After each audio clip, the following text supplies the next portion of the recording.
నమస్తే అన్న, అందరికీ నమస్కారం.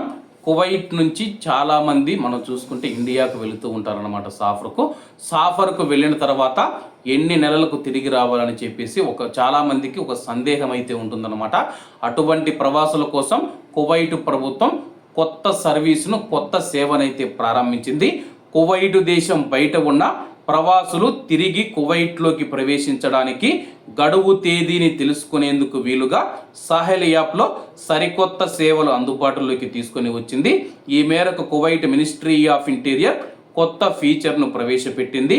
దీని ద్వారా ప్రస్తుతం కువైట్ బయట నివసిస్తూ ఉన్న ప్రవాసులు తాము చట్టబద్ధంగా ఏ తేదీలోపు కువైట్కు తిరిగి రావాలో సులభంగా తెలుసుకోవచ్చు. కువైట్ దేశం బయట ఉన్న ప్రవాసులందరికీ ఈ సేవలు అందుబాటులో ఉంటాయి. అంతేకాకుండా ఫ్యామిలీ వీసాపై ఉన్న వారి రెసిడెన్సీ స్థితిని, అలాగే వారు కువైట్లో ప్రవేశించాల్సిన చివరి తేదీని స్పాన్సర్లు కూడా ఈ యాప్ ద్వారా సరిచూసుకోవచ్చు. సాహెల్ యాప్లో వివరాలు చూసుకునే విధానాన్ని కూడా మినిస్ట్రీ ఆఫ్ ఇంటీరియర్ ప్రకటించింది. సాహెల్ యాప్ ఓపెన్ చేసిన తర్వాత సర్వీసెస్ అనే ఆప్షన్ పైన మనం క్లిక్ చేయాల్సి ఉంటుంది. ఆ తర్వాత సర్వీసెస్ యాప్లో మినిస్ట్రీ ఆఫ్ ఇంటీరియర్ అని ఉంటుంది, దానిపైన క్లిక్ చేయాలి. అది క్లిక్ చేసిన తర్వాత రెసిడెన్సీ సర్వీసెస్ అని చెప్పేసి మరొక ఆప్షన్ వస్తుంది. దానిపైన క్లిక్ చేసిన తర్వాత సర్టిఫికేట్ ఆఫ్ రెసిడెన్సీ పర్మిట్ అనే విభాగాల్లోకి వెళ్ళాలి. ఈ ప్రక్రియ పూర్తయిన తర్వాత క్యూఆర్ కోడ్తో కూడిన ఒక ఎలక్ట్రానిక్ సర్టిఫికేట్ స్క్రీన్ పైన కనిపిస్తూ ఉంది.